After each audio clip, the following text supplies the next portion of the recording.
There are many ways a guy can find out that his wife is cheating. There's the popular surprise visit home. There's the tried and true, a friend told me. And of course, there's the time-honored overheard conversation. I? I was tipped off by the Washington Post. This may seem a little strange, but most guys aren't married to a woman who spends time with a U.S. senator. Personally, I work in the private intelligence business. We do the same thing as the alphabet agencies, but we pay 10 times as much. I started out as a 35 limb in the 704th Military Intelligence Brigade at Fort Meade. Military intelligence may seem like an oxymoron, but my unit was stationed at the same fort as the NSA, so I was involved in a serious technology frenzy.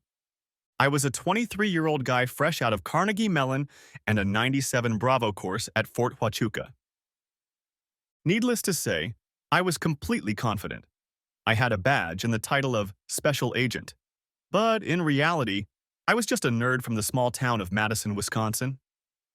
Madison may be home to the state capitol and a big university downtown, but you don't have to go far out of town to find yourself up to your eyeballs in cow shit. So Beltway culture was both a rich target and somewhat overwhelming for a Wisconsin farmer. I chatted with another razor tail. His name was Art, and we both liked to drink and party, and the student ghettos around the University of Maryland always had an abundance of that. However, we preferred the Fells Point neighborhood in Baltimore. For one thing, it was much easier to get from there to our off-base apartments, which were in Glen Burnie. And nothing could compare to the perpetual party atmosphere of the Broadway Square neighborhood. One night I sat with Art at the Horseshoe Rodin Saloon. How can you not patronize an establishment whose advertisement says it has been serving drinks since the 18th century? We were both a little tipsy, but this was not at all what we had planned for the evening. We stared at a table full of girls. Nothing attracts predators like a whole crowd of visibly heated girls. And the wolves began to gather. As I watched, several women were dragged away to dance. It was obvious that everyone was in a jovial mood, until one of the obviously tipsy guys decided to shove a woman who didn't want to dance. The yanking, screaming, then yelling and loud slapping started. When the scuffle started, I nodded to Art, "I'll handle it," and walked over to the table. The one doing the slapping was about to do something really stupid when I grabbed his raised hand. I said in the calmest voice I was capable of, "You need to leave, sir." He was furious and clearly not in the mood, so he abruptly turned to face me. I just continued his motion, twisting around him until his arm was twisted between his shoulder blades. I showed him the badge I held in my left hand. I wanted to encourage him to reason with me. He looked at it grimly and muttered, "But she hit me, officer." I said, continuing in my policeman's tone, "It's all right, sir. You've all had a little too much to drink. Why don't you and your friends just find somewhere else to do it?" He looked at the rest of his team. They shrugged and headed for the door. I let go of his hand and he staggered after them. Fortunately, none of them had time to notice that the badge had been issued to an Army counterintelligence special agent, not a Baltimore policeman. I had the right to arrest him if he was involved in treason. But at the horse, it was just a piece of tin. The woman still looked shaken. Physical confrontation has that effect on people. I sat down in the vacant chair next to her and asked, "Are you okay? Can I get you anything?" It was the first time I really looked at her. She was of Italian or Greek descent. She had dark blonde hair, swarthy skin, beautifully proportioned facial features, and huge glowing dark eyes. Right now, those eyes were clouded with a mixture of anger and fright. She was trying to calm herself down. I sympathetically put my hand on her forearm and said, "It's okay. I realize it was scary, but you're among friends. Nothing will happen now." The fact that she didn't pull her hand away was a sign that she was coming to her senses. I said, still trying to reassure her, "What's your name?" "My name is Paul." She looked up and focused her eyes on me for the first time ever, and I was confused. The blue spark that jumped from her eyes to mine must have lit up the entire interior of the bar. She said in a shaky voice, "Janet." I wasn't sure if the trembling was due to her recent horrible experience or what had just happened between us. I said, "May I offer you a drink?" Nothing calms the nerves like a little alcohol. "What do you drink?" She replied rather inarticulately, "Gin and tonic," and continued to stare into my eyes. Her concentration was unnerving. It was like she was scanning my soul. I said, "I'll be right back," and hurried to the bar. I wanted to get away from her so I could recover at least a little. I returned with her G&T and an English IPA for myself. She drank hers in one gulp. Impressive. She looked at me and said, "Thanks for stepping in, officer." He gave me a scare, but I'm not going to let anyone mess with me like that. And she lowered her eyes to her incredible girls. I said, "First of all, I'm not a police officer. I don't have any more jurisdiction than you do. This is a federal agent's badge. I'm in the Army at Fort Meade." I really thought she could tell who I was working for by my tall and tight uniform. I said, "I just threatened him to do what he had to do himself. Power makes brains work again, even in drunks." She said, "So you're the one who came to my rescue. How can I thank you?" It was an open invitation if I saw it at all. I said, "You can have dinner with me tomorrow, unless you are already busy. In that case, a sincere handshake and a kiss on the cheek will suffice." She kissed me on the cheek and said, "I'll see you tomorrow night at 6 o'clock. I have to get back to my bachelorette party, but here's my address." And she wrote something on the back of the card. I turned it over and it said, "Janet A. Wilson, J.D." I thought, damn, lawyer. Nevertheless, I pressed her call at exactly 6 p.m. the next day. She lived in a classic single-girl condominium in Bethesda. All I heard was yapping and the sound of someone shoving the dog away from the door. Then she opened it, and all doubts about her profession vanished like morning dew. Last night had been tangled up with drunkenness and general chaos, and I hadn't had time to get a proper look at the whole picture.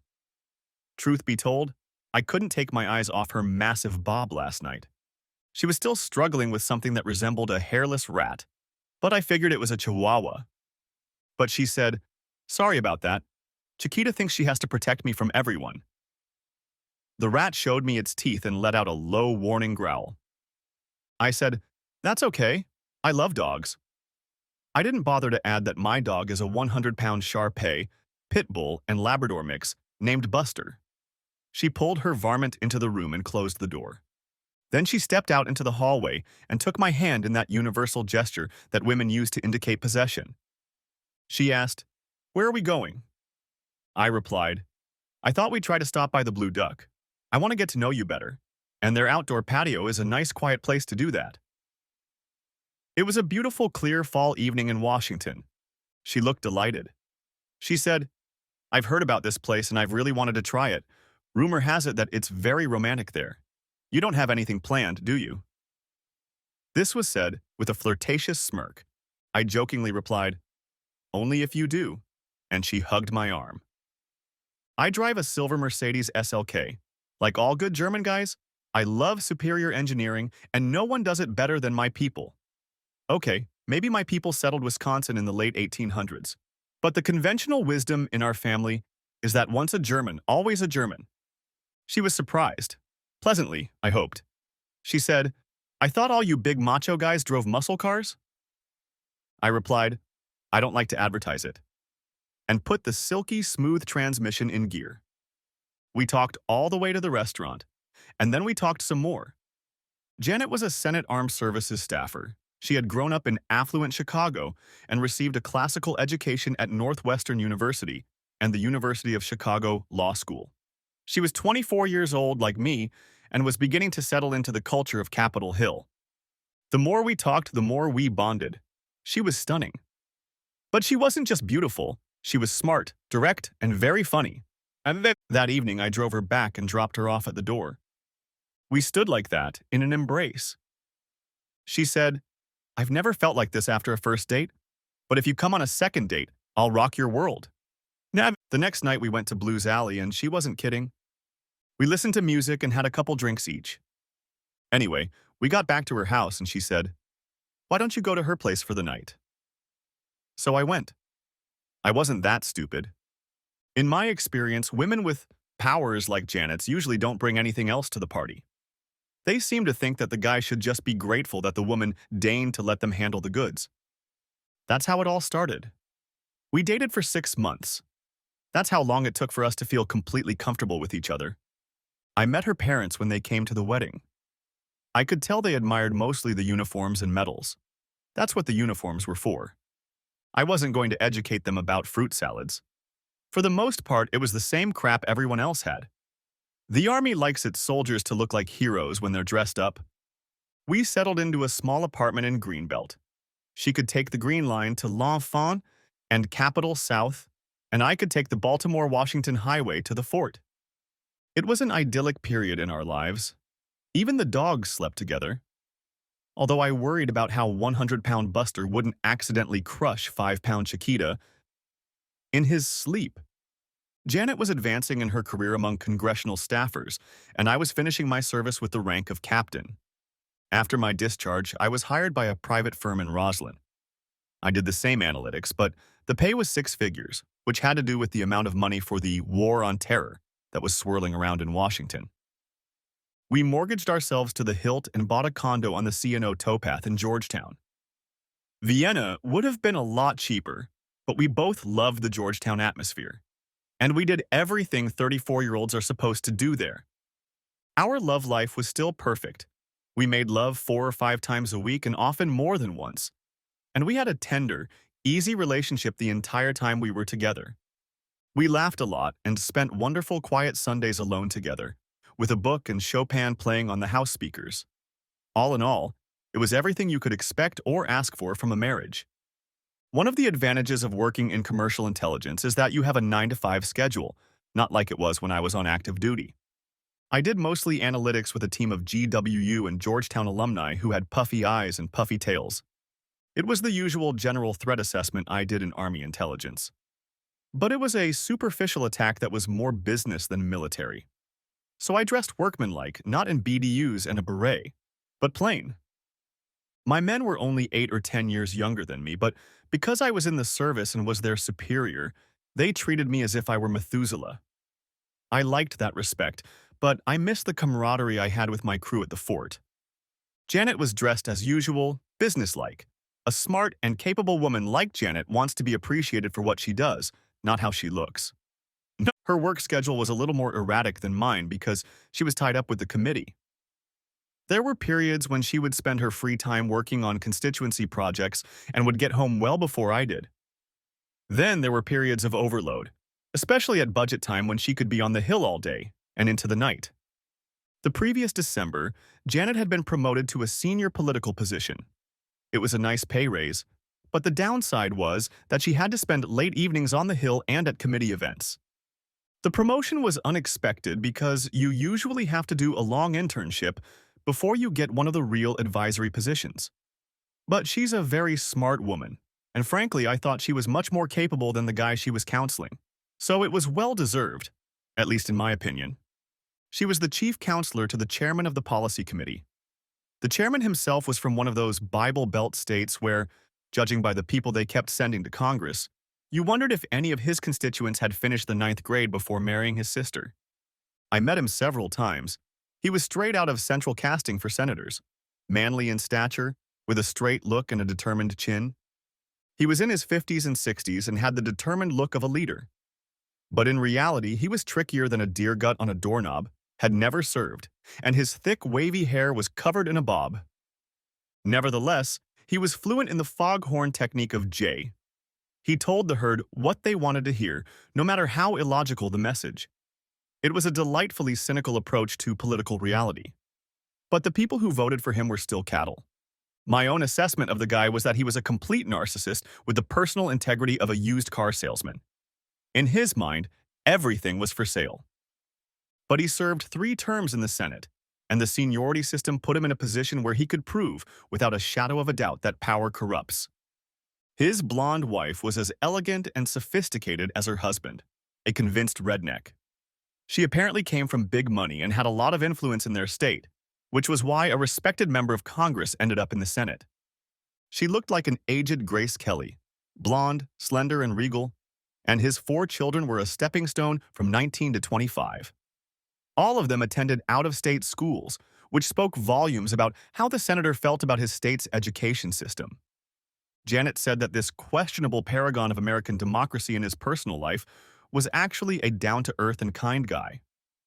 Personally, I had no confidence that my tax money was in good hands, and I didn't like the smirk he bestowed on me when we first met. I realized he was in a much higher position than I was, but it was his family's money that got him there, not his innate intelligence and hard work.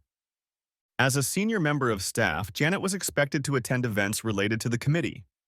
When necessary, I went with her, especially if it was a social event, but when she was working, she went alone. Of course, she always had to dress for the occasion.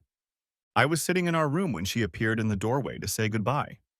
She was going to the Kennedy Center that night for some event where someone was being honored. They're always handing out honors to each other, so it's hard to keep track. She was wearing a simple dark blue Versace dress. She was clearly in a pensive mood. I asked, "What's wrong?" She replied, "Nothing." Then she said with feeling in her voice, "Have you ever thought about just dropping everything and living on a beach somewhere? Where did that come from?" She had clearly been under stress for the past few months.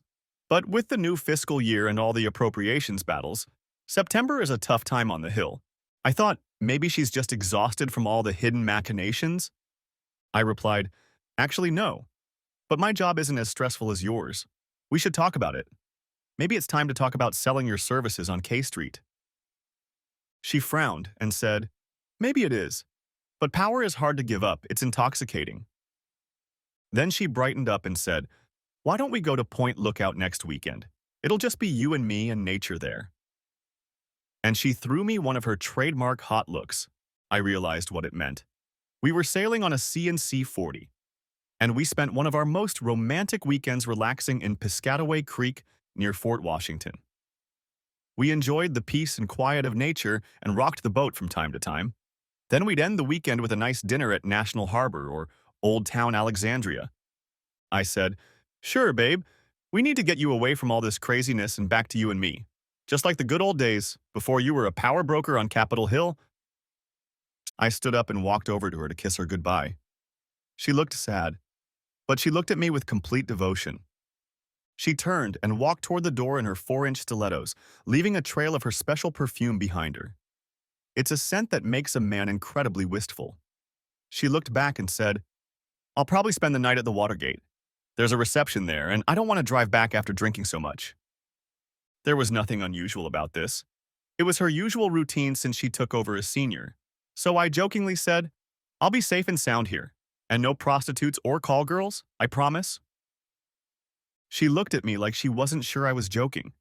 Then I smiled broadly and said, "Just kidding." She smiled back at me and closed the door. She didn't actually come back until late Sunday night.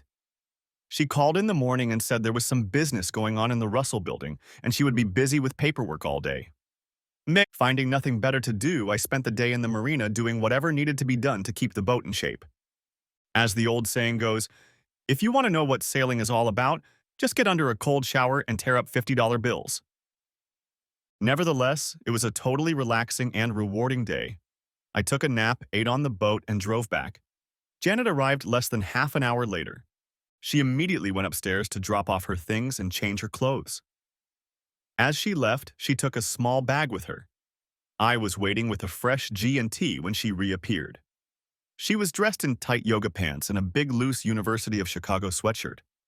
Her hair was slicked back and she looked haggard. I sat down on a large sectional couch and she snuggled into my arm. She said, "I'm really tired from all this stress. As soon as the authorization bill for this year is passed, I will take a vacation and we can reconnect. I know I've been too busy over the last year, and I'm sorry I've been selfish.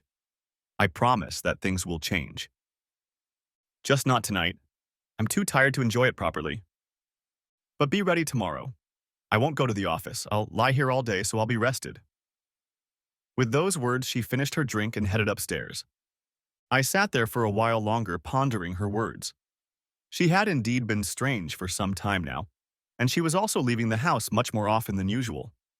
It seemed to fit with her promotion, and I wondered if she was considering my suggestion that it was time to move into the lobbying field. After all, that's where the real money was. There was no doubting that she was sincere in her desire to reunite. Maybe she decided it was time for something else. It was a baby. We put it off until we had a career. But at her 34, almost 35, she wasn't getting any younger. When I left for work the next day, she was still asleep. She looked both innocent and beautiful. I had breakfast as usual, at the Starbucks by the Rosslyn subway station. That's where the blue shuttle from Georgetown stops. Then I headed off to work feeling more awake than ever. It was a beautiful fall day. Outside my sixth floor window, the entire city of Washington, D.C. was sparkling. I felt especially invigorated. It seemed that Janet and I had entered a new phase of our lives. There was a knock on the door, and Carrie, my assistant and mutual work buddy, entered the room. Carrie is 24 years old and has been my indispensable right hand for the past 3 years. She had just joined me from Georgetown. For the first year, I was her mentor. But over the last 2 years, she has shown that she can surpass me in analysis. She was very smart, fun, and always full of life, and her technical skills were second to none. She and Janet were a lot alike in many ways: smart, beautiful, energetic, and resilient. Kari had short white blonde hair that seemed natural and the biggest green eyes you'd ever see in a cat. Her height was only 5'1". She seemed to lead an active lifestyle. I knew this because she would tell me about her adventures. She did so without being overly informative, just like one close work buddy does with another. Except these conversations were usually just between us tree dwellers. Of course, Carrie was more of a guy than a girl. She played field hockey at Georgetown for 4 years and grew up with 3 brothers. We liked any woman who could rattle off the alphabet. She was as dazzlingly energetic as ever, though I knew she'd spent the weekend with some guy in Manhattan. She said nonchalantly, "There's a man who wants to talk to you. He won't tell me who he is. Do you want me to let him in, or should I just throw him off the roof of the building?" I smiled at her and said, "Show this mysterious stranger out, but be ready to step in if I need your help." Her height is 5'1", and her weight is 110. I'm closer to 6'4" and 220. She gets the joke. My visitor turned out to be a little guy with a ratty face and wearing a hooded sweatshirt. I was about to say, "I'm not interested in buying banned substances," when he produced his ID and said, "I'm Arnie Gold from the Washington Post, and I'd like to take a minute of your time." Okay, that was interesting. I leaned back in my chair, trying not to look too curious, and asked, "What can I do for Arnie?" He said, "You know," and showed me a picture of Senator Cornpone on his phone. I was puzzled. I said, "Yes, of course I know. My wife Janet Schmidt is one of his senior staffers, and I've met him many times." He said, "I don't want to ask you that." He clearly wanted to ask me about that. Said, "But we were investigating the senator and your wife came up several times during the investigation." I asked, "What do you mean?" He said, "Let me ask you bluntly. To the best of your knowledge, is your wife having an affair with the senator?" I slowly stood up. I leaned toward him, spreading my arms wide across the table. Veins protruded on my neck. I must have looked like I was about to leap across the table and pounce on him. My posture might have been aggressive, but my voice was relatively calm. I said, "What the hell do you think you have the right to come in here and ask me questions like that?" He leaned back in his chair, but said with the same calmness in his voice, "I've observed the two of them on different occasions and in different settings. And given their behavior and some of the things I've been told by the senator's staff, I believe they have a relationship." That struck me like a thunderclap. Janet is unfaithful? The beautiful, intelligent, and poised woman who was my soulmate is cheating on me. Such a thought had never crossed my mind. We had always had a close and cozy bond. There was never a time when she acted aloof or was displeased with me. She never refused me anything. However, this rodent from the Post told me a fatally opposite story. I said, "Why the hell should I know what she's doing with that nasty piece of shit? She's with him because she works for him. And frankly, what business is it of yours? What makes you think you can just come in here and ruin my life?" He looked a little hurt and said, "The senator is one of the leading conservatives standing up for family values, and the public has a right to know if he's really being hypocritical. This is a story that needs to be told. And if it's true, it's going to generate a lot of headlines. I'm just trying to get to the bottom of it." And so it went. This little weasel fancied himself the latter-day incarnation of Woodward and Bernstein. I was sure he had already prepared a place on his mantle for a Pulitzer. I said coldly, "I will not dignify your accusation with any comment. My wife is a loving and faithful woman who will in no way betray my trust." A senator may be morally bankrupt, but my wife is not, and I don't like you implying that, so please go away. He looked like he was going to say something else, but instead he stood up and held out his hand. I shook it, and he said, "Here's my card in case you change your mind." I walked him to my office door. I opened it and let him out. Then I closed the door, went back to my desk, and sat down. Waves of misery swept over me. Suddenly, the day didn't seem so bright to me. At that moment, a blonde girl with a mop of hair and mischievous eyes peeked through the door. She asked in her usual flirtatious manner, "What did that creepy guy want?" I thought for a moment. My heart told me I needed a friend, and my brain was telling me I needed someone's help and advice. I couldn't do this alone and stay sane. So I crossed my fingers and said to myself, "This is it." I looked at her and said with over-seriousness, "He was from the Washington Post." Carrie had the look that many of her generation get at the mention of the hoary old lady from 15th Street. Her generation believes the Post carves its news on stone tablets. I said, "He wanted to tell me something personal, and I think I need someone to talk to." She lowered herself into the chair across from me with the impatience of a Jack Russell Terrier waiting to be thrown a ball. Her gorgeous round face with huge green eyes looked worried. She asked, "What did he say to you?" I said cautiously, "Kari, you and I have been working together for almost 4 years now. In that time, I've come to consider you one of my best friends. I don't have many friends or even people I trust, but you are one of them. So I'm counting on you to keep this a secret forever. If you can't promise me that, then we should forget I ever mentioned it." Her bright green eyes clouded over with resentment, and she burst into tears. "Women," she said, "you can always trust me. You've been my mentor, my friend, and the only person I've been able to rely on in my entire life. I will never betray your trust." I thought, yes, indeed? Where have I heard that before? But what I actually said was this. This guy was a reporter. He's investigating the senator that Janet works for. And in the course of his investigation, he came to the conclusion that she was having an affair with him. He wanted me to confirm that, which of course I didn't.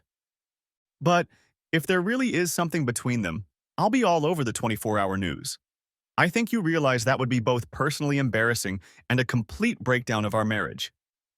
I just can't put up with that kind of infidelity, and frankly, if Janet is doing something like that, she's not the woman I married. Carrie looked shocked. There was something else in her eyes, but I couldn't figure out what it was. Her usually cheerful appearance had changed.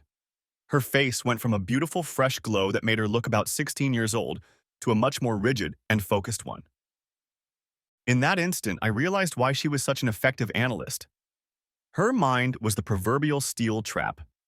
She said, with concern in her voice, "What can I do to help?" I replied, "I'll have to figure out what's going on, and I'll need your usual technical help to get things up and running." And added with a grimace, "Depending on what I find out, I may also need a shoulder to cry on. And I'll also need a partner in crime if it turns out to be as bad as Gold says, because I'm not the kind of person who'll rest until I've settled the score." She looked at me with an unwavering glint in her eyes and said with conviction, "You got it, boss." I knew she was going through men like they were snack food. I always assumed she led the carefree life of a single girl, and sometimes I worried about her. Now I realized that the woman sitting in front of me was not afraid of men or situations because she was always in command. She was very tough. I returned home at the usual time. Janet was my one true love, best friend, and companion throughout my adult life. She had contributed as much to who I had become as my parents had. So I didn't need to pretend to feel the comfortable camaraderie. She ran downtown, bought empanadas and fritters at Tapa's truck, and was already laying out dinner on the back patio when I walked in. We ate dinner and began a new bedtime routine. She took a shower. I checked her cell phone and checked her personal and work laptops. Thank goodness she had brought her work one with her so she could work remotely today. Otherwise, the task would have been much more difficult. A remote access Trojan gives you absolute control over the computer it is installed on. I was mainly interested in accessing her camera and audio functions. After all, it would allow me to be on the other side of a one-way mirror through which to observe her life. Normally, getting a rat on someone else's machine would require some sort of social engineering. But since I had physical access to Janet's two computers, it took less than 10 minutes. Most of that time I spent cracking her passwords. All of her devices were password protected. But the John the Ripper, that was my hacking tool, had a good laugh at how simple they were. I buried both rats in RAM so they would load before any antivirus software. Janet was drying her hair in the bathroom when I finished opening the book of her life. Was this a completely reckless deception towards the love of my life? Absolutely. Would I do it again? Absolutely. I needed to get an answer to that question before my head came off. The next day, I was in the room finishing setting up a malicious connection to her laptops. I wanted to have her devices close by to make sure everything was okay. Pied piping is no longer a major technological feat. It used to be. But now, it's something 18-year-old guys do to spy on their girlfriends. The tools, know-how, and step-by-step instructions are all online. I installed a man-in-the-middle app on her phone. It was basically a phone line, and I was listening in on every phone conversation. The bug was connected to a voice recorder in the cloud. The GPS function was also connected to a tracking app that gave me information about Janet's movements.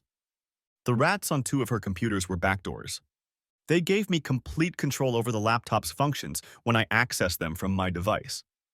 They were also set up to record and remotely upload anything that happened within camera sight and microphone hearing range. I was satisfied with all of these as-if things, and I went to work. It was another beautiful day in the neighborhood. But my mood was by no means elevated. I knew I loved Janet with all my heart, and I believed she felt the same way about me. There was nothing in her demeanor to indicate that another man was in her life, and there was no mysterious power imbalance in the rhythm of our marriage. Janet knows how to work with people. A respected senator would have been a prime target because he was the one who could get things done for her. Perhaps that's exactly what Gold was observing. But either way, I knew I'd have answers by the end of the week. Carrie, as usual, was sunny. I said, I think I need to let the rats run around for a couple of days, and then on Saturday I'll get on with what we have. She said, I have 3 bugs on LTE lines connected to the dark web server you had me set up. There's a terabyte of storage there before we have to reconfigure the server. That's enough for a week's worth of audio and video recordings. How's it going? I replied, there's nothing to hold on to. There's no evidence that she's lost her way, and I still have faith in her. Carrie threw me the look she saves for the terminally naive and said, something is bound to happen. I'm a woman, and I know how it all works. We're loyal because we chose to be. You can't chain us to the wall anymore. Therefore, a girl will do what she wants to do. Our choice may be driven by morals, religious beliefs, or a simple sense of personal honor. But it is our decision and ours alone. Men have fun with anything that moves. But for a woman, cheating is a much more conscious decision. The motive may be nothing more than anger or boredom. But we always do it for a reason. That's why women prefer to have fun with bosses, richer or more physically dominant men. It gives them something they don't already have. Sure, there are some hopeless sluts out there, but most of us don't seek fornication. And there would be fewer of them if the world of men weren't so relentlessly aggressive. There are men who are just as worthy and honorable as you are, but there are just as many who have no conscience or sympathy. It's the thrill of the hunt, the selfish feeling of scoring another point. And you, as a woman, are just prey, a prize to be won. When one of these guys picks you, they're doing everything they can to win. They present to you the person you want to be, but the person they pretend to be will never be close to who they really are. And they don't treat you like a human being, with feelings that can be suppressed and dignity that can be trampled. All they're interested in is getting in their win column. Our problem is that women have an unrealistic view of who we are. We are raised to believe that we always have to be perfect. So when we fail, no matter what the reason, we tend to just accept the situation. It's as if we have to keep entertaining Prince Charming, no matter how much of a frog he turns out to be, because we can never undo the challenge. It's our punishment for stepping out of line in the first place. Then she threw me a confused look and said, I know, I've been in that position a couple times myself, and I'm willing to bet that's exactly the situation your wife was in. In the depths of my lizard brain, I knew Kari was right, but I was still in denial, so I said, we'll see. Maybe I believe in Santa Claus and the Easter Bunny, but I just wasn't ready to accept the fact that my marriage was over. And make no mistake, it was over if what Carrie said was true. Needless to say, the rest of that day and the ones that followed were difficult. Much of that had to do with the realization that I was probably writing the end of my own story. And another part of the problem was that Janet had become particularly affectionate, making me feel like an evil son of a bitch. I got the impression that she had somehow had an epiphany. She had never been known for love and respect, but for the previous 4 or 5 months, she had often been late for work. Now it was as if she was going out of her way to make time for me. I would never have noticed this change in behavior had Mr. Gold not visited me. But in retrospect, her actions looked a lot like remorse. I tried to live my life as usual. I went to work and came home as usual. We did things together, chatted as usual, and that week we cuddled and made love again. I had no idea what I was going to do. I wanted to preview the data before deciding how to proceed. But even the most cursory review of the videotapes was going to take hours, so I decided to postpone Armageddon until Saturday morning. On Saturday, I got up well before Janet and left her a note informing her that there was an emergency at work. When I arrived at the office with my usual Starbucks and bagel, there were already several people there. Carrie wasn't among them. She was back in Manhattan. She told me she planned to show up early Monday morning looking good. Apparently, this guy seemed more serious than her usual dates. I waved goodbye to a few coworkers as I walked in, made my way to my private office, and clicked the electronic lock. I do top-secret stuff, so there's a scaled-down version of Tempest defenses in the walls, and my workspace is very secure. Carrie used the old .mil site on the dark web as our cloud, so if someone finds my rats, they'll lead them to a place that hasn't been active since the Gipper was president. I went through everything we'd collected over the last 4 days and found that we'd almost exhausted our storage limit. Her work laptop had over 100 calls, emails, and hours of video footage. There were fewer videos from her personal laptop, as she obviously only used it after work. I set to work, fast-forwarding through the videos. By 10:30 a.m., I had the whole horrifying picture. She was amused by it. Everything was absolutely accurate. It was disgusting. They seemed to confine their dates to her office, which was much less public than his. Yesterday, I finally got a great video of both of them. Perfect for my purposes. It was actually filmed on her personal laptop. She was working on it at a side table next to her desk when the bell rang, and he pointed across the room. She stepped back to her desk to answer the call. Her work laptop captured her sitting down in her chair and picking up the landline phone. I realized from her conversation that the congressman was calling from his office to see if she was available. The time was yesterday, 8:13 p.m. She was sitting at her desk doing something, and at 8:37, Senator Dushkub showed up at her door. He came in, closed, and locked the door. He said, "Everyone has gone home. Did you fire them right?" She sat down right in front of the laptop in her office and replied a little glumly, "I sent them all home like you asked." He said, "Good. Then let's get down to business." Romantic little devil, isn't he? She sighed and got up from the table. Once in range of the personal laptop camera, she headed for her couch. Half an hour later, she stood there looking hopeless as he smugly left the room. Then she began to cry. Last night she came home well after I had gone to bed. But I went to bed early. I was glad for that. I turned off the video and just sat staring into space. My head felt empty, and I felt nauseous. The pain was almost unbearable. The pain continued to pulse. I realized with irrevocable certainty that my new reality was a stark emptiness.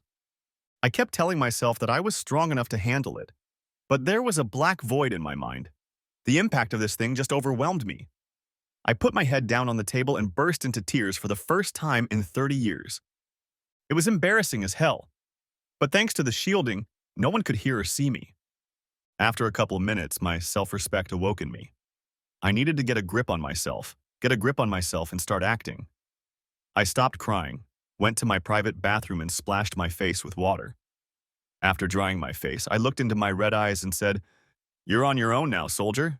So get your ass cleaned up and stop being such a wuss." After what I'd seen, there was no way I was going to stay married to Janet. But that thought had blown a hole in my previously complacent outlook on life.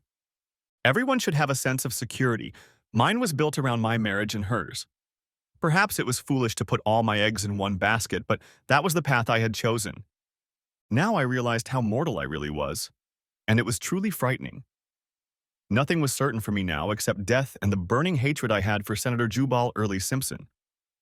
I realized it was time to close the door and move on to the next part of my life without Janet.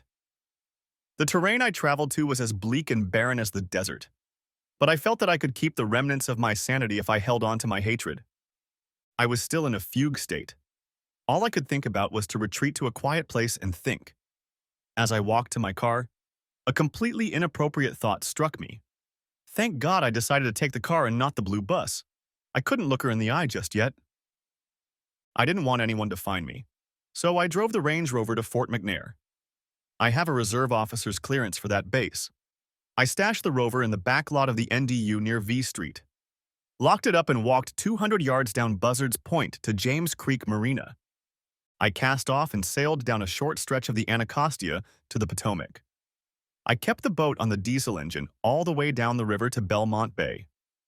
When the sun was about to set, I dropped the bow and stern anchors. Traveling down the Potomac was somewhat therapeutic.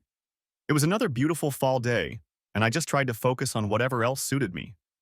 I had a job that I loved, and I had a few good friends, especially Kari. If I ever needed her, it was now. But I had too much pride to interrupt her weekend. I had just turned 35, and I was in decent shape.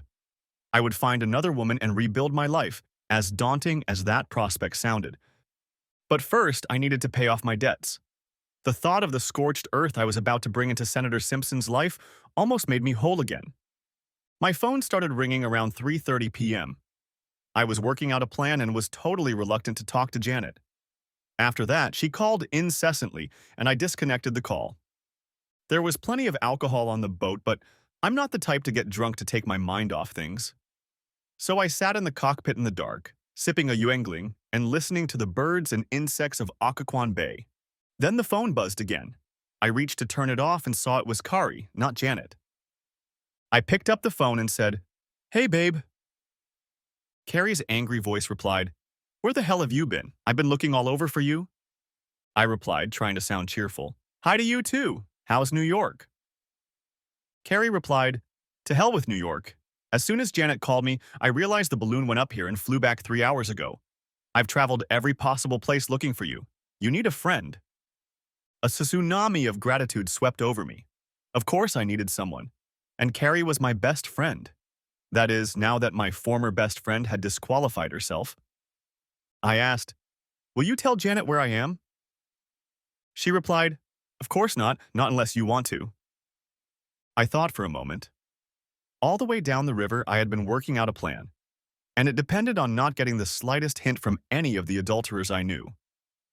But I could not meet Janet without giving myself away, so I said, "You can call Janet and tell her you just found out I'm on some super secret assignment overseas and can't talk right now. Make something up. Make it sound plausible. Tell her I'll try to contact her when I can and that I love her." "That should calm things down," Kari said with disbelief in her voice. "Judging by your behavior, you found out she was having fun with that creep. And you still love her?"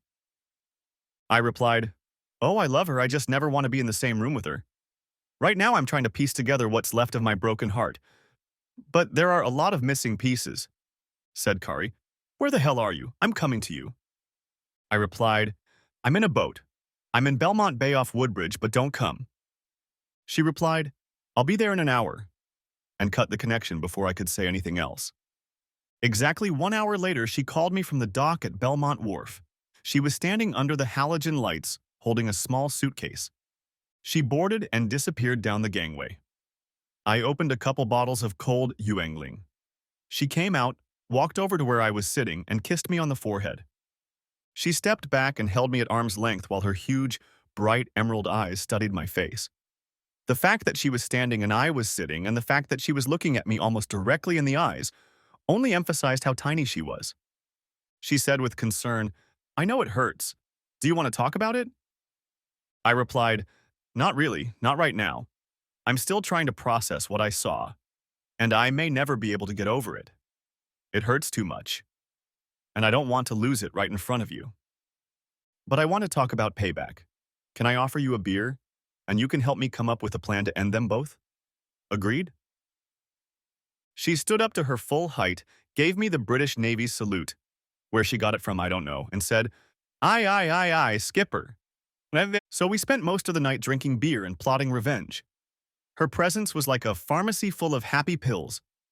She was the epitome of what separates women from men: caring, comforting, supportive, and utterly gentle. She also had a very sick and devious mind. It was Carrie who remembered that my wife's work laptop might still be connected to their office network. Janet never turns anything off, and if it was still connected to the network, then through the rat we had access to everything the senator had on the server. Considering the state Janet had been in when she left last night, following security rules might not have been at the top of the list. I entered the quarters, activated the rat, and made sure of it. The esteemed senator's life was an open book, so I downloaded all of his personal files onto a portable hard drive. There was so much there that the download took the better part of 2 hours over the LTE connection. But I wasn't going to sleep anyway. This information would give me an excuse to dig into it tomorrow. Once the download was complete, I wiped the rats off. I didn't want any of my NSA colleagues to find out how the classified information we'd gathered with the vacuum cleaner had been leaked. I told Carrie to come up on deck so she could have a plausible rebuttal. She looked at me like I was crazy and said with heat, "Where you go, I go." I think she was impersonating Braveheart. The time was nearing 3 a.m., and I could see that even my cute little Energizer bunny was starting to run out of steam. So I said, "Let's get some sleep. There's a cabin in the bow where you can lie down. Just pull the curtain." "I'll sleep here in the cabin on the couch." She replied, "No way, asshole. You're too long for that couch. Let's lie there together. I promise to respect your virtue." This was accompanied by a seductive smile. I said, "Seriously, my hot-blooded little friend, it'll be many years before I can touch another woman." For a second, she looked almost insulted.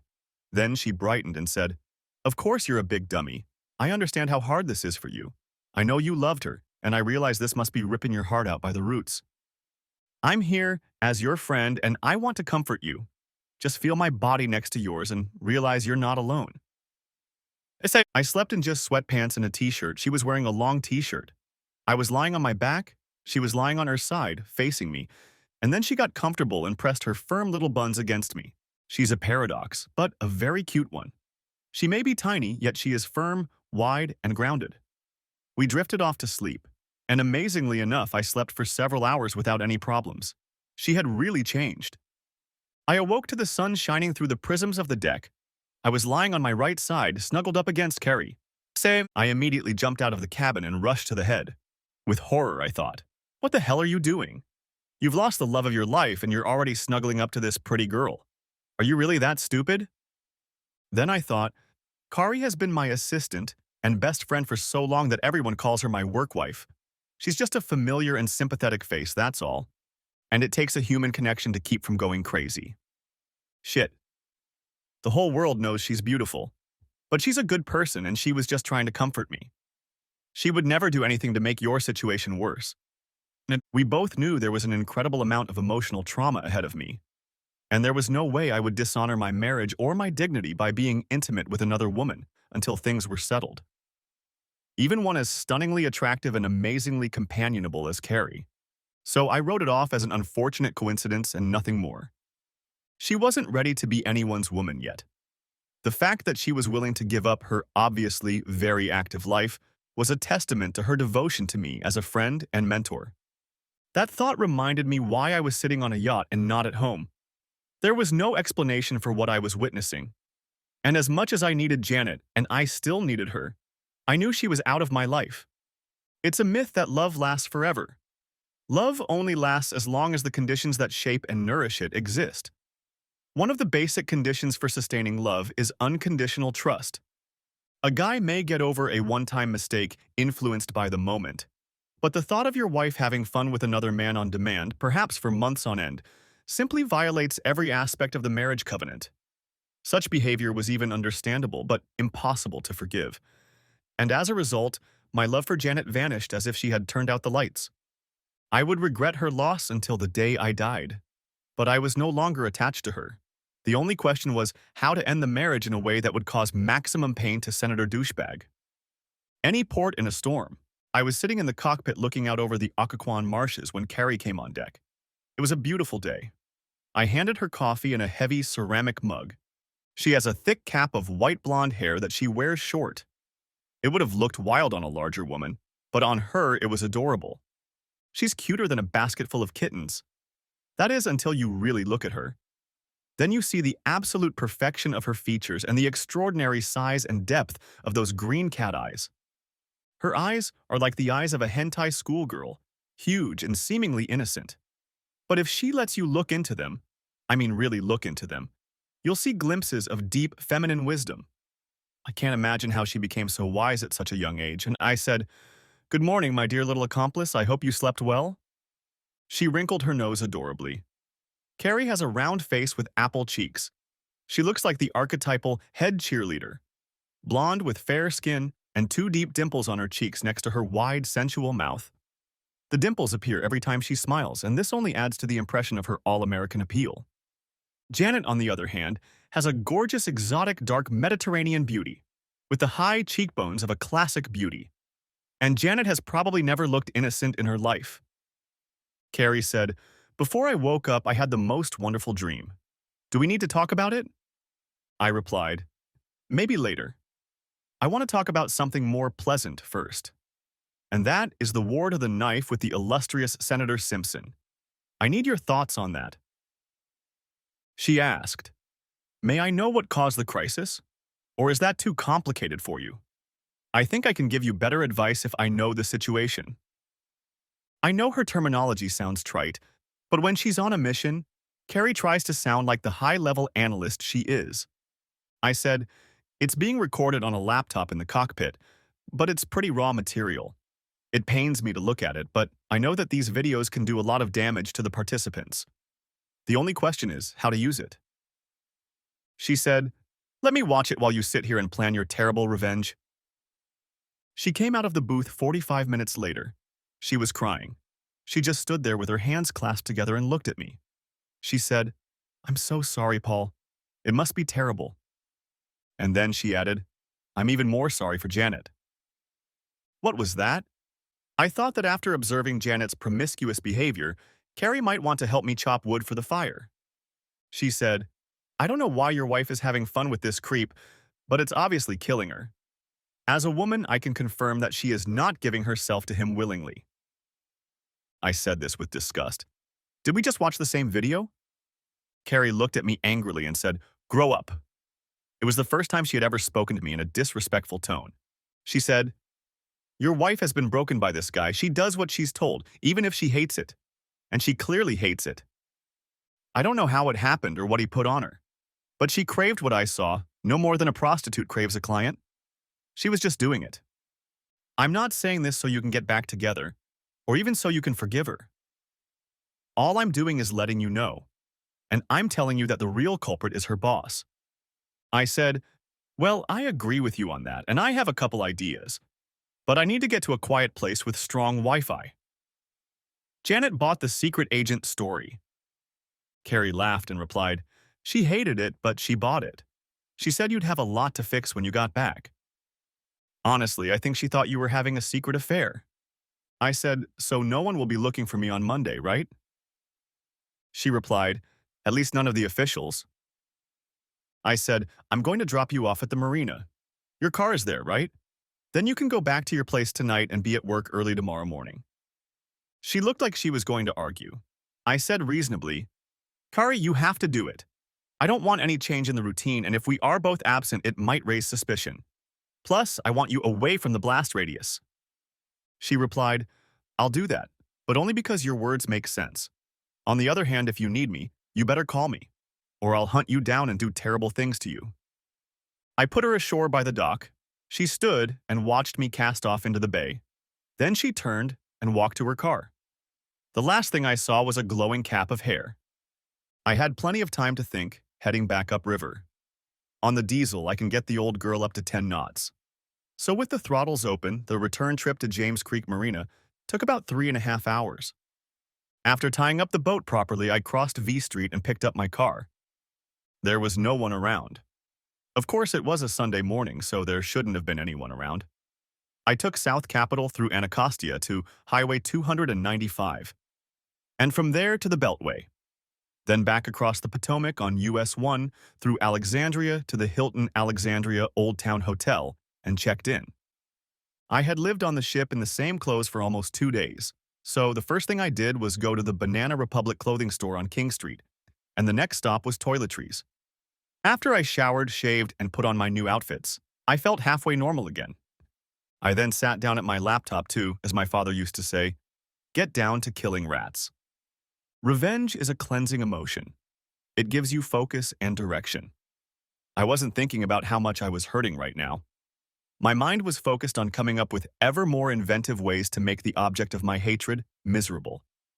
I knew that, at the very least, the video evidence would be difficult to explain to his fundamentalist entourage, and also to his wife.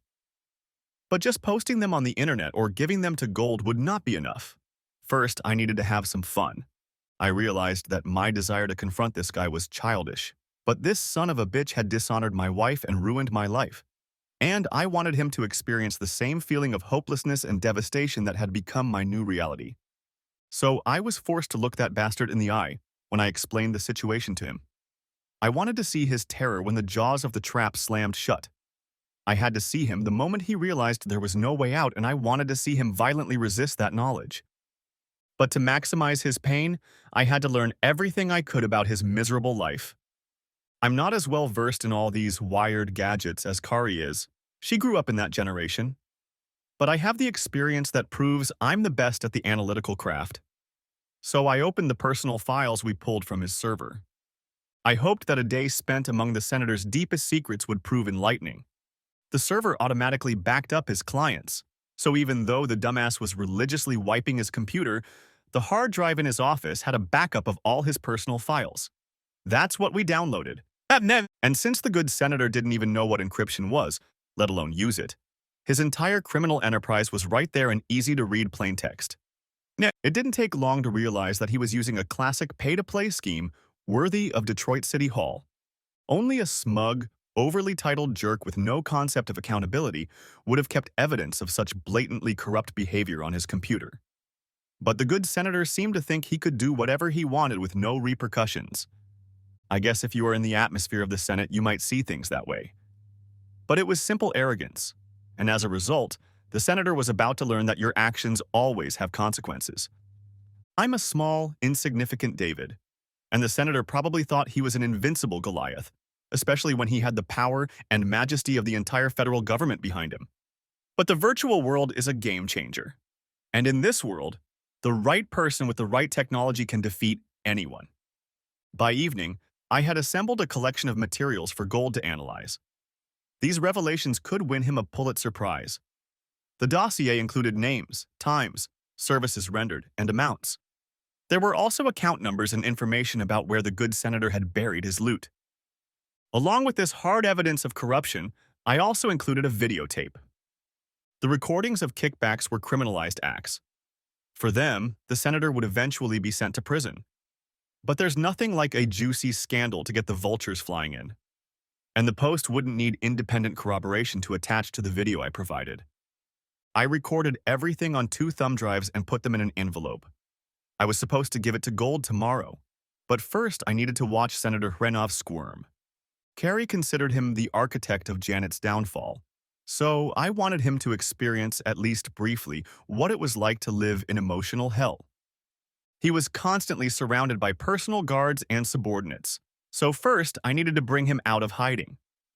The best way to accomplish this was to make him an offer he couldn't refuse. I figured he wouldn't want witnesses around when we were discussing such a poisonous topic as his amusement with my wife. So I took a short videotape of the thrilling climax of their little rendezvous, this time with Janet's face uncovered, and sent it to his private email account. I was sure this revelation would upset the congressman's desk tomorrow, and I hoped it would be Janet checking his messages. That would give me 2 pluses. Of course, I didn't want to implicate my friends at Fort Meade, so I sent the message using a TUR browser bundle. I put it through enough nodes that the senator's boys would try to figure out how the Bratva got involved.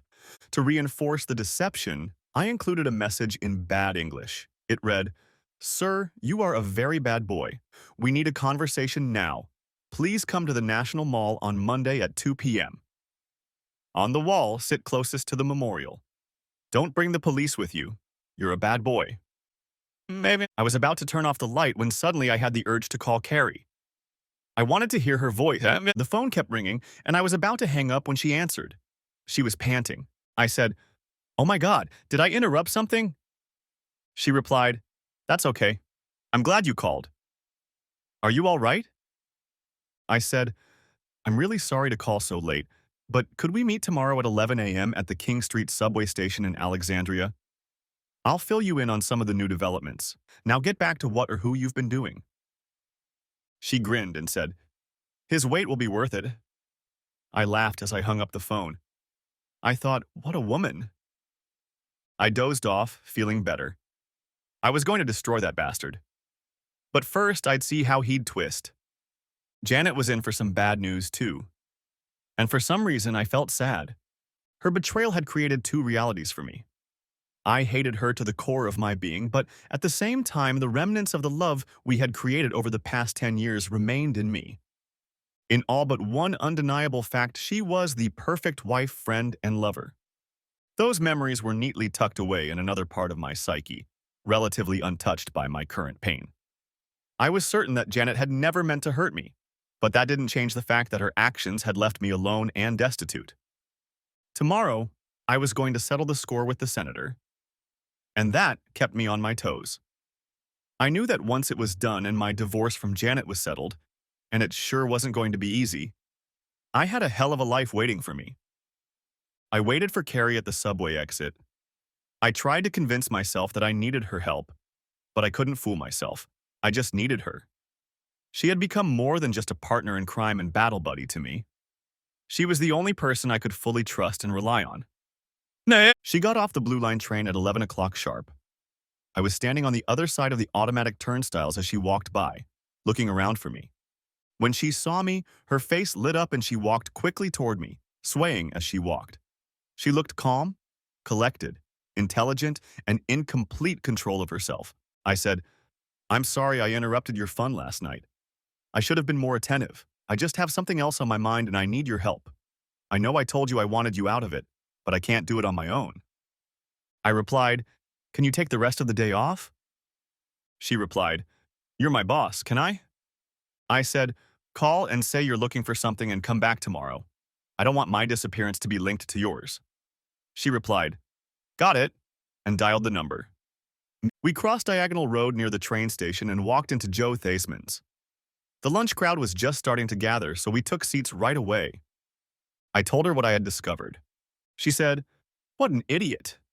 If you're going to prosecute a corruption case like this, you should keep the evidence in a safe like they did in Mayor Daley's day, not put them out in public where anyone can get to them." I said, "To a man of your generation, that goes without saying. But don't forget this guy is old, and he's not the sharpest knife in the drawer. Besides, he's not afraid of evil, because he's the meanest bastard in the valley." Dimples appeared on her face. That face is infectious. I had to keep reminding myself that Kari was off limits, at least until I got my marriage sorted out. It wasn't about her hot body or her face. She was just the complete package of tough, smart femininity. She made me feel confident. She asked, "What do I have to do?" I replied, "A guy is going to meet me at the reflecting pool. Only he doesn't know who he's going to meet. I just want to look him in the eye and tell him everything that's going to happen to him. But I need you to keep an eye on me while I do that. I have no idea what he's going to do with what I sent him, but he might bring some friends with him, and that's why I need someone to watch my back and warn me when trouble is coming."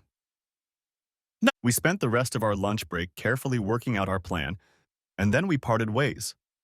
I didn't want to allow any chance of exposing her. The senator showed up at 2:05 and sat on the decorative wall next to the reflecting pool on the side of the Lincoln Memorial. He looked very casual. In fact, he looked scared, and that's a good thing. I decided to give him time to reflect. Carrie sat with her back leaning against the marble balustrade by the second step leading up to the memorial. In front of her was a camera on a tripod, but she was actually using a telephoto lens to view her surroundings. There was an open connection between my cell phone, which was in my shirt pocket, and her phone. She would alert me if she saw something. She was sitting on the part of the wall that overlooked the reflecting pool toward the Capitol. There were a few tourists nearby, but no one got close enough to eavesdrop. I thought, for a penny a pound. I stood on the grass behind him and said, "Good afternoon, Senator Simpson. May I join you?" He turned around as if he was in the desert and had just heard a rumble behind him. I stood with a neutral look. Not angry, not pleased. I had purposely positioned myself so that he would have to assume a tense pose to look at me. It was planned. I could see that he knew me, but I couldn't figure out where I was. I just stared at him for another minute. Finally, I saw it hit him. He said, "You're Janet Schmidt's husband." I walked around the edge of the wall and sat down next to him. I said, "Bingo, that's the one." I could see the fear in his eyes. Politics is all about image, and thanks to me, his trip from the penthouse to the outhouse was going to be on a high-speed elevator. I said, "Yes, indeed. I am Janet's husband, and I'd like to tell you about the situation you're in. I have a lot more material than the clip I sent you. It's clearly you, so there's no way you can deny it. And it's not something you're going to want to see on YouTube." He said angrily, "Where did you get these pictures?" I replied, "That's none of your business. You only care about what I'm going to do with them." He looked at me reproachfully and asked, "How much?" This guy was really an egregious scumbag. He thought I had sold Janet to get blackmail money out of him, but I had to keep my cool. He was toast. I just had to finish telling him about it. I said, "Here's what's going to happen. First, I'm going to give all this to the guy at the Post who's investigating you for his article on moral integrity in the Senate. Then he'll publish it. In the meantime, I'll set up a website. I've been recording you for some time, so it will have what you've already seen and more. It'll probably go viral, and I'll make a lot of money." He looked horrified. He growled, "But you can't do that. Think of what you'll do to the country. Think of my constituents." I laughed out loud. I said, "I am thinking of the country and your voters. They will surely want to know what the voice of family values is doing for them in Washington. I'm also sure your esteemed colleagues in the Senate will want to know what you're doing." It was all like the cackling of hyenas. They would tear a wounded member of the pack to shreds. He absorbed it all. There was a pause while the implications were realized. Then he lowered his face to his hands and roared. This was a pleasant surprise. He'd turned out to be an even bigger jerk than I'd anticipated. But watching his public breakdown was satisfying. It mirrored my personal breakdown as I realized the reality of my own situation. Grinning, I said, "Man, you're a raging wuss. You're crying just like my wife did after you entertained her last Friday night." And about Janet. If you tell her all this before I enjoy myself, I might do a few more things to you that you definitely won't like. Then I smiled patronizingly and said, "But unlike you, I am a decent person. Therefore, I will allow you to fall by the sword in true corrupt Washington fashion. I will allow you to leave your office to spend more time with your family. If you do so in the next 24 hours, I will not refer the matter to the Post." He looked at me impatiently and said, "Will you let me do it?" Had he resigned honorably, it would have saved his bacon at home, instead of being exposed as the piece of shit he really was. I said, "Like I said, I'm a decent man." I had absolutely no intentions other than to put his pathetic morals on display for all to see. But it would make our conversation that much more meaningful when he found out I was as crooked as he was. He stood up, took my hand in both of his, in that classic politician's grip, and shook it eagerly and gratefully. In fact, he said with tears in his eyes, "Thank you," and then turned and headed for the reflecting pool. He was battered, but not yet broken. The next 24 hours were going to change a lot of things for him. I called Gold and asked him to meet me at the Madison for a mid-afternoon drink. It wasn't far from the Post. Carrie was sitting with me at a table at the bar when he walked in. I walked over and we shook hands. I said, "Do you remember my colleague Kari Whitman?" He gave her an appraising look, as all guys do, and replied, "Of course I remember." At least he was honest. I handed him the envelope and told him in the most general terms what was on the 2 flash drives. I said, "I owe you an apology. My wife had an affair with Senator Simpson, All the evidence is on this disc, and I handed him the first one. Last night, I put together a 15-minute compilation of Janet's greatest hits.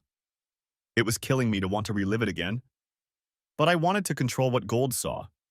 Still, even 15 minutes of what I gave Gold was enough to end the senator's career. Then I held out another disc. I said, "Here is all the documentation on the multi-million-dollar fee-for-service scheme the senator has been running since he took over as chairman. It has all the details. Even by Washington standards, this is corruption. Say, it was stolen from his hard drive, so you'd have to confirm it from other sources. But the trails your investigators can follow and the rabbit holes you can look down are clearly marked. I'm sure the Post has the resources to dig this up as soon as possible."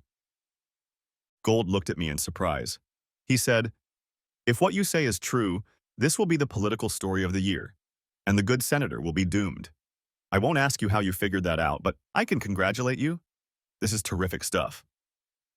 I said, "The information I just gave you is Kari's doing. She is the genius behind it all."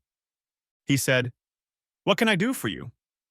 I replied, "First of all, keep Janet out of this if possible. She is a victim, and I want her protected." Gold said, "Even if she cheats on you?" I replied, "I want to be fair. She ripped my beating heart out of my chest, but it's personal. When you post things like this, the shit hits the fan in quantities I can't even imagine on Capitol Hill. She doesn't deserve these consequences. She may have cheated, and that's bad enough. But she's not a criminal." We shook hands and Gold withdrew. Carrie looked at me in surprise and said, "That was very decent of you. What's next?" I sighed and replied, "I'm going home to face the music." She looked concerned and said, "Do you need anything from me? Is there anything I can help you with?" I replied, "This is a battle I have to fight alone. I envision all of this happening in the next 24 hours. I'll probably see you at work the day after tomorrow." Carrie said in a cheerful voice, "She'll be expecting you to entertain her. Are you going to do that?" I fake coughed and said, "Dengue fever, or maybe Ebola. At any rate, I'm too sick to touch it. It won't matter by tomorrow." As we parted, Carrie stood up and kissed me on the cheek. She looked completely miserable for a change. She said, "Be brave, boss. I'll always be there for you if you need me. Call me anytime." I looked at her beautiful, little, sad, and worried face and said, "You will be the first person I call, and I'll never forget what you did for me." When I returned, Janet wasn't home. I changed into my most comfortable clothes, jeans and a flannel shirt, and got ready a little. Then I sat down to wait for her in the living room. There was a rock clip on the laptop in front of me. She arrived around 7, carrying Chinese food from Kitchen Hash 1. She set the bag on the table in the foyer and went straight upstairs. 15 minutes later, she returned in her standard house attire, yoga pants, and a loose sweatshirt.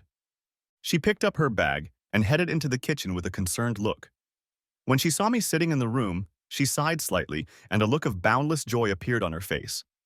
She dropped the bag and ran to me. I stood up.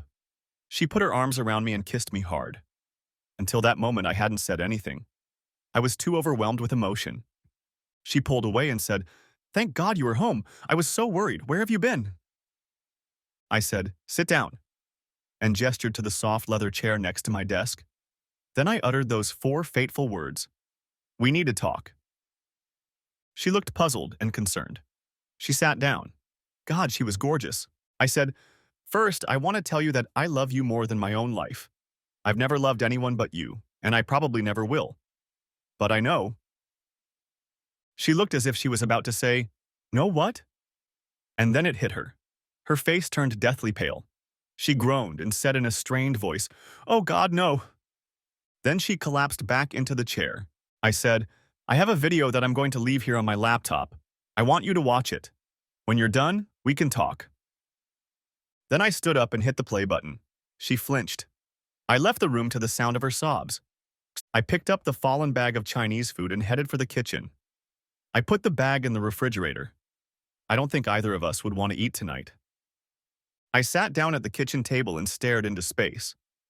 I completely disconnected from time and reality. Finally, she appeared in the doorway. She was crying really hard, covering her face with her hands. Stumbling, she walked over to where I was sitting and sat down in the chair across from me. She put her head down on her hands and sobbed for a couple more minutes. Finally, I said, "Janet, we need to talk now." She slowly raised her head and looked at me. Even though she was crying, her tear-drenched face was beautiful. I said, "I made a vow not to ask why, and you don't need to tell me how sorry you are. I just want to talk about how we're going to break up." She squealed, "No, you can't do that." This was starting to piss me off. I was getting tired of people telling me what I couldn't do, especially adulterous whores. She cried, "I love you, Paul, only you. I hated betraying you, but I couldn't stop. He's so strong. He just wouldn't let me." I said, "I have no idea what that means. You're a human being. All you had to do was say no and walk away." She looked shocked. She asked, "What did you do?" I said, "There's going to be an article in the Post tomorrow about your cheating. It will be very heavily illustrated if you know what I mean. Your lover is finished. He will resign and ride off into the sunset with his loving wife. That is if she doesn't kick him out for being a total sodomist. Don't worry, the Post will keep your name out of it if possible." She lost all color in her face. She said, "It will ruin him." I replied, "I certainly hope so. And anyway, what business is it of yours? Do you love him that much?" She readily replied, "He's my boss. He put me in the position I'm in. I don't love him. I don't even like him. I only love you." I said, "Okay, I'm a sucker, even though I promised myself that I would. If you don't like him, then please tell me why you had fun with him. And if you say it was just for sex, I'll walk out of here without another word." She pulled herself together and said, "I was trying to help him with his workload in his office. He is a very important and influential man. His leadership and guidance affects everyone in the country, and I thought that by comforting him, I was making a difference." A couple months after I started working for him, he came into my office and told me he was going to kill himself. He said that the burden of the decisions he had to make were too much for him, and that he couldn't take it anymore. We were the only people left in the office, and I was horrified.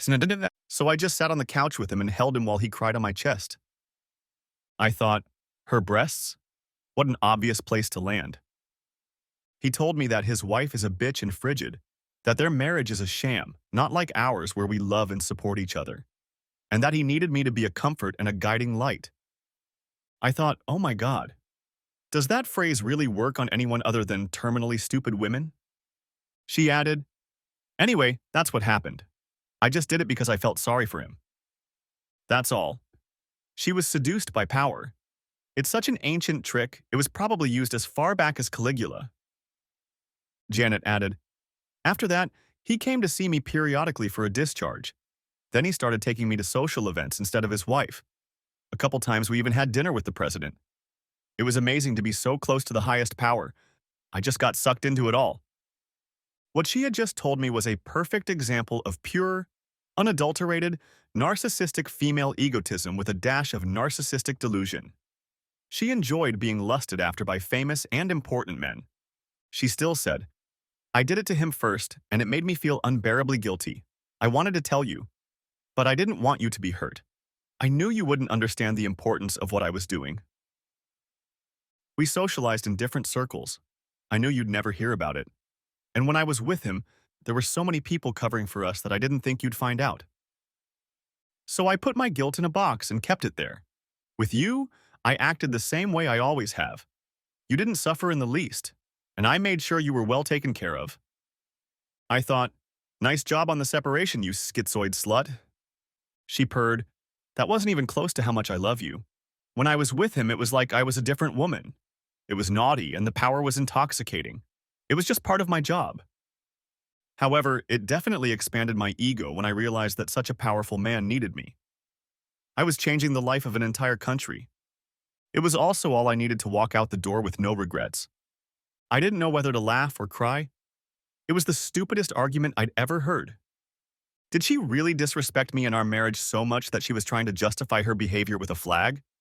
Or did she really believe I was that big of a fool? At the end, she said, "But then he started treating me like I was just a piece of meat." And I resented that. I hated him. I thought, what kind of person is this? This is certainly not the beautiful woman I once loved. I said bitterly, Congratulations. You are now an experienced slut, and on top of that, you're stunningly beautiful. All that's left to do is spread the word, and I'm sure you'll find some other powerful daddy to take you on his staff." She sighed and replied, "How can you say that? You are my only love, and I know you love me. We need to put everything else aside and focus on fixing our marriage." I may have gone a little overboard, but this was a special situation. I promise you, I will never make a mistake like that again. Forgive me, and I will dedicate the rest of my life to making it up to you. No. You're out of your mind if you think we have any chance of recovering from this. I'll file for irreconcilable differences rather than adultery, but don't challenge me on that or the world will see lots of pictures of you on the internet. My attorney will be in touch. Please communicate through him. From now on, I never want to speak to you again." She gasped in agony. This was my insult. With those words, I stood up and headed resolutely for the door. I picked up the sailor bag I had previously placed next to her. I had packed enough things to survive on the ship for a while. I turned around to look back one last time. She wasn't looking at me. She was sobbing loudly, resting her head on her hands. I didn't regret my decision one bit. But I was desperately mourning the loss of a happy life and the woman I loved. Now I was truly alone, like a cat in the rain. Safe harbor. I walked down the brick driveway and threw my large suitcase into the back seat of the Range Rover. I don't know how other men would have reacted to what had just happened, but I was exhausted and completely devoid of emotion. I would have been in a wild rage, if not for the satisfaction of knowing that I had completely ruined the life of the man who had brought me to where I was. I should have hated Janet. But she was the love of almost my life. We'd been through too many good times for me to despise her. All I had was a sad sense of loss, emptiness, and betrayal. I felt like I shouldn't expect better treatment from life.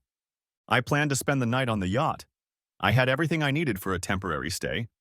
And in the short term, it would allow me to take care of all the urgent things that needed to be done to deal with the end of my marriage. I hadn't yet called a lawyer or thought about a new place to live. I was too busy buttering up the senator. But I would do all that tomorrow. I called Gold as I drove through Maine toward Fort McNair. He was intrigued by the fact that Janet had been to dinners at the White House. He said he was going to take some time to see where this tip might lead. I asked, "Do you really think she was having fun with the president?" He replied, "I'm sure he tagged her if she was available and in the right place. Maybe I'll dig through the visitor logs and see what I can see there." I didn't know what to think about being in the same hole as the most powerful man in the free world. I was stowing my things below deck when the thunderstorm that had been threatening all day finally broke. It began to rain heavily. The wind and waves rocked the boat on its moorings. It wasn't violent. In fact, it was even soothing to listen to the rain pounding the deck above me. I opened a bottle of Bowmore 27, turned on Beethoven's Immortal Ninth, and sat down to drink and think. It was quite obvious that I had just had my last conversation with Janet.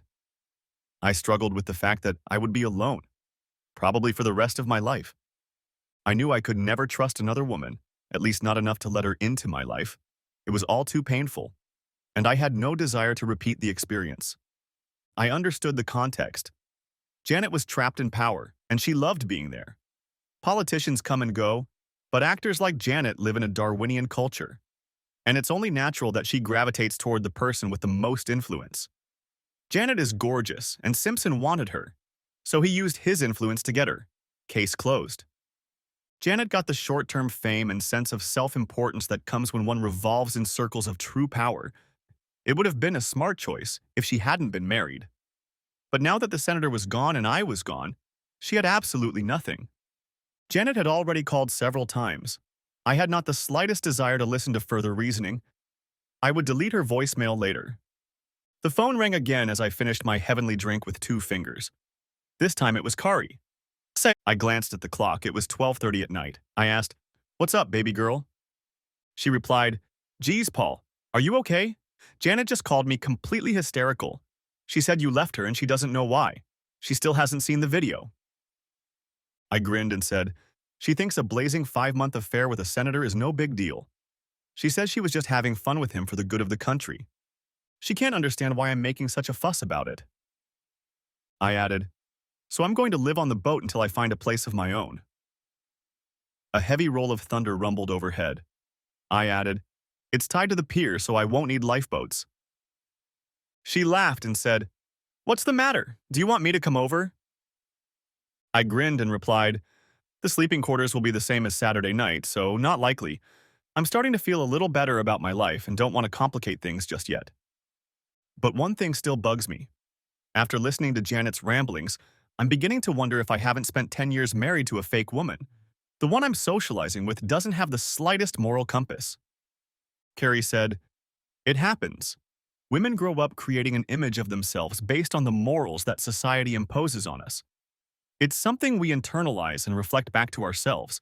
It's our way of gaining approval. Such an identity is unrealistic by definition because it is based on other people's views. Yet, for most women, it dictates the way we live our lives.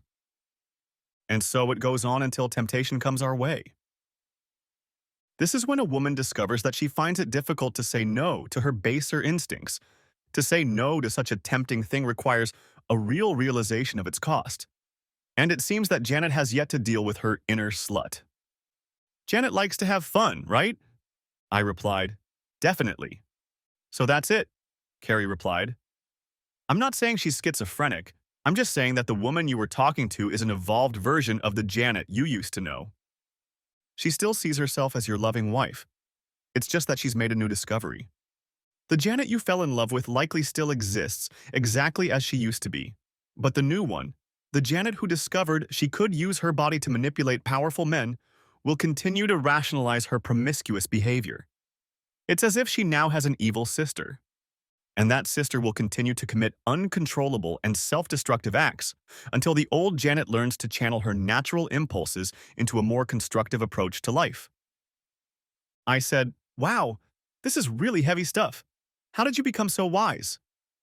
She laughed bitterly and replied, "From painful experience. And I've done it twice. I had to do a lot to regain my self-respect." And I said, "Thank you for telling me about it. At least I can sleep well knowing that the two-faced slut I talked to today wasn't always like that. In the meantime, it's been a long day, so we'll talk tomorrow." I fell asleep with the boat still rocking in the wind. As I fell asleep, I decided not to fool myself anymore. Carrie Whitman was one hell of an attractive woman. And even if I was done with animals, I wouldn't stop marveling at what life could be like with someone as tough, smart, and insightful as Carrie was. The next day, the Post put the story on the front page of its online edition, under the bold headline, "Senator Simpson." It was picked up by CNN, as well as every national publication. Gold kept his word and did not name Janet specifically. But that didn't stop the media juggernaut from trotting around like a pig after a truffle. Eventually, Janet's name came up. By the time the print edition came out, her face was plastered all over the national news, which of course effectively hung the horns on me. The media jackals found out where Janet lived, and she left our house pursued by a pack of reporters and paparazzi.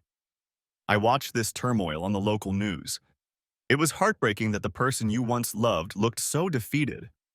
I knew the next time they would come for me. So I cast off and headed for the mouth of the Potomac. The journey took all day, but by late afternoon I was lying in a deep water cove off Point Lookout.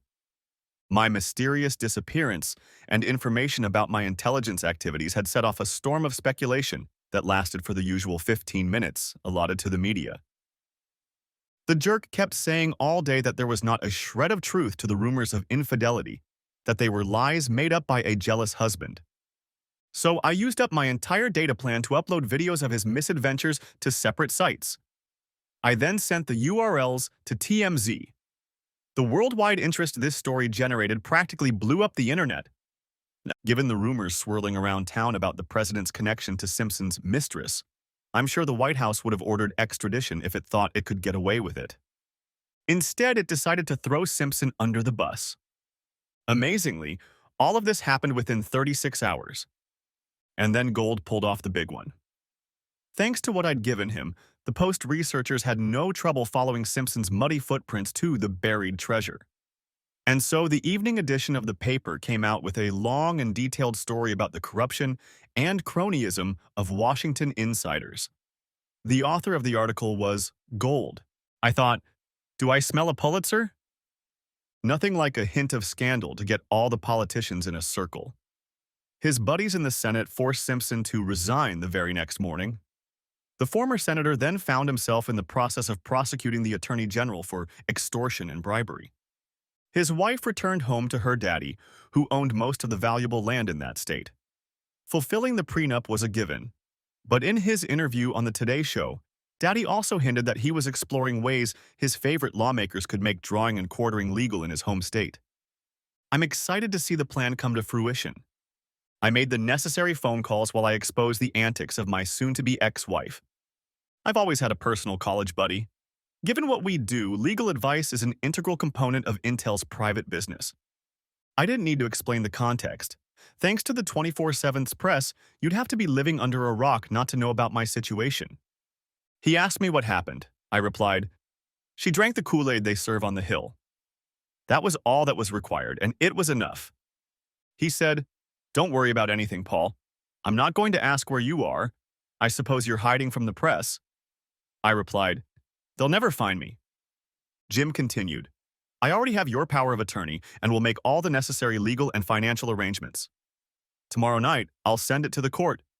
Everything will be fair. I know that's what you want." I added with great sincerity, "You know, I'm very sad. I guess I still love her." He made a sympathetic sound and hung up. Janet didn't call for a while. She must have had her own things to do. I wondered if she and the former senator were fighting off wolves. The thought made me happy. My phone rang around 7 the next morning. I was still asleep. It was Kari. She said, "I assume you're hiding somewhere. Do you need some company?" I got it.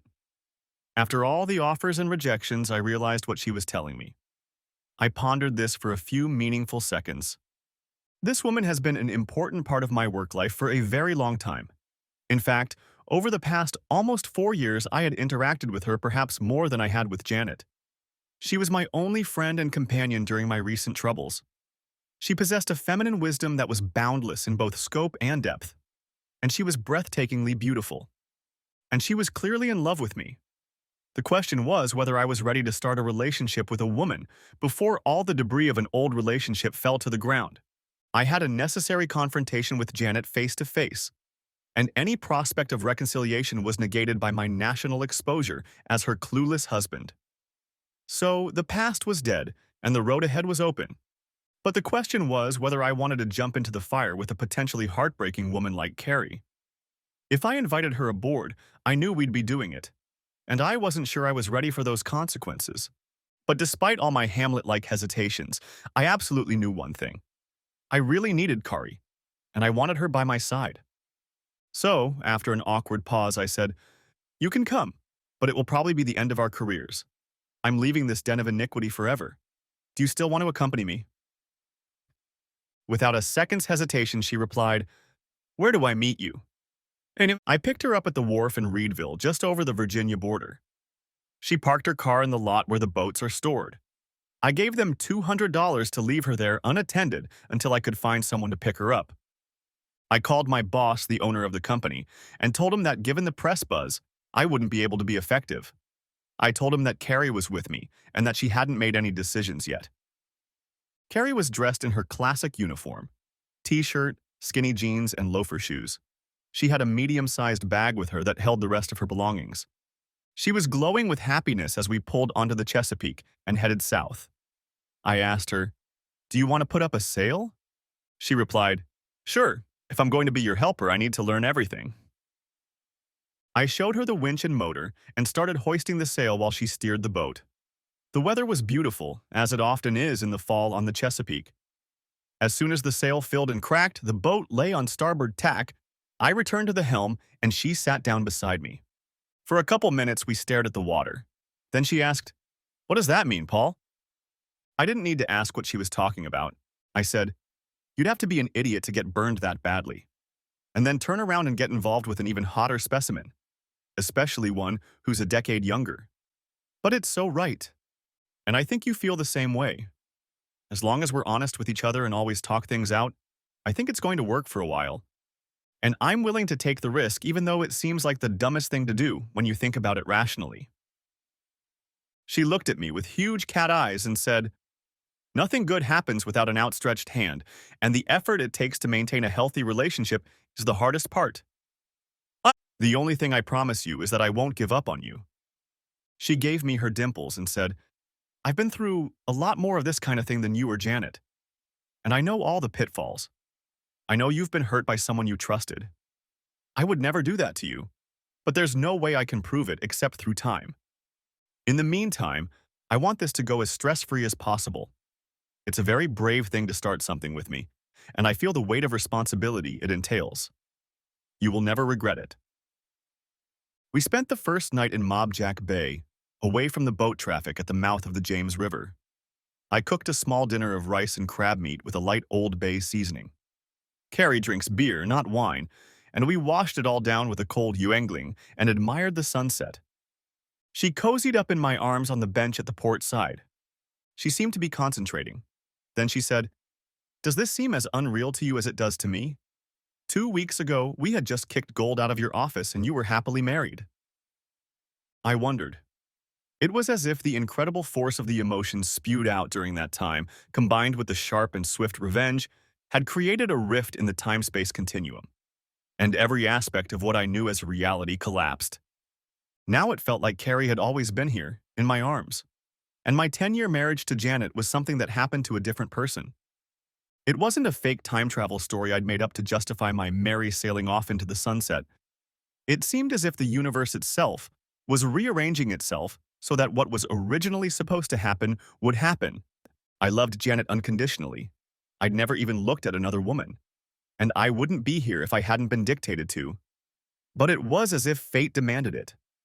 I had no doubt that the fiery and resilient little woman I held in my arms was not the person I loved, a feeling I couldn't ignore.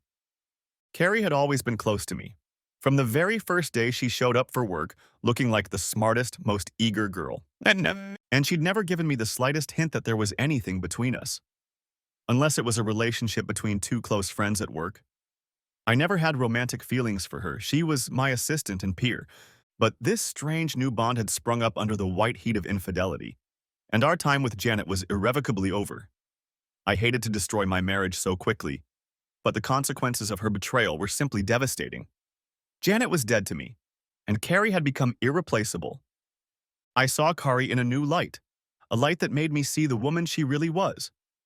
I was to understand what it was about her past that made her so wise. I was afraid I wouldn't like the story, but I had to hear it. I began to think that this wasn't just an affair, some kind of convenient panacea for my marriage syndrome. And if it wasn't, I needed to know who I was dealing with. Anyway, we got down to business. After a while, coming to her senses, she said in an unsure voice, Now you know my big secret. I replied, I don't know what you're talking about. My brain is still too messed up to think straight. I broke up 2 marriages before my senior year at Georgetown. The first time, I was ashamed. They had kids. The second time, I didn't care anymore because the guy knocked me up. I'm Catholic, so I don't believe in abortion, and I was afraid of becoming a mom. The guy ran away after his wife caught us, so I faced motherhood alone, and I was very scared. My future changed when I had a miscarriage in my first trimester. I went back to life as a single girl, but I spent 3 months thinking about it. I thought very hard about where my life was going. I came to the conclusion that if I didn't learn to control my urges, I would find myself on a very slippery slope. Unlike most women my age, I had already traveled every dark road in existence, and I knew what awaited me at the end of each one. So I started looking for ways to control myself. I also matured a bit. And then I met you. You changed everything for me. It was an amazing statement. She said, I fell in love with you from the day I first saw you. At times, my love for you has been almost all-consuming. But you are an honest and moral man, and you were married to a woman who was so superior to me in every way that I could not even hope to be like that. As a result, our relationship never touched on any aspect of my beauty. I knew that you loved Janet, and that Janet loved you as much as I did. I just wanted to live my life in a way that would make you proud of me. And if I was lucky, I hoped I could spend the rest of my life by your side. It never occurred to me that Janet would fall into the same trap I did. Everything changed the moment Janet lost her way. I knew you would never accept her betrayal, and this was an opportunity to show you that I could be the woman you deserve. I looked at her gorgeous little face. She was almost begging me. I wondered how I could have been so lucky. I knew a few things. First, my marriage was dead. Therefore, in my mind, there would be no moral restraints with Kari. Second, I knew that marriage vows were a long way off, and so we had plenty of time to figure out if things would work out or not. I confidently said, "All I care about is the man standing here, and for almost 4 years now, you have been my absolutely reliable, loyal, steadfast, and caring friend and companion." She patted my shoulder. I knew from her dimples and sunny smile that she intended to be the best lover and companion a man could ever dream of. So I said, "Okay, then let's go to the Bahamas and wait out the divorce. I need a nice sunny place where I can take shelter from the rain." She looked puzzled. She didn't get the hint. But since this was the old life, she didn't need to. She was my sunshine now. Epilogue. Janet fought the divorce to the last. Her story turned into a narrative of how cruel I had been in rejecting her. Her words. For being harassed. Her words again. Needless to say, after this revelation, the divorce went through without further ado. Some part of me wanted her to end her life in a cardboard box under an overpass. But I've accepted that in real life, bad people often don't suffer for their actions. That's the way it is, no matter what the books tell you. Daddy, on the other hand, robbed Simpson of all the money he had and then threw him out on the street without leaving a single friend in the world. The idiot got what he deserved, so the scales balanced out to some extent.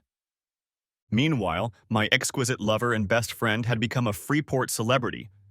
After a week of sailing, we ended up at the Port Lucaya wharf. We lived on a boat, hung out at the market, and swam on Lusayan Beach. Every day it seemed like half the male population was waiting for Carrie to show up. One evening in mid-March, we sat at an oceanfront table at the Coral Reef Bar.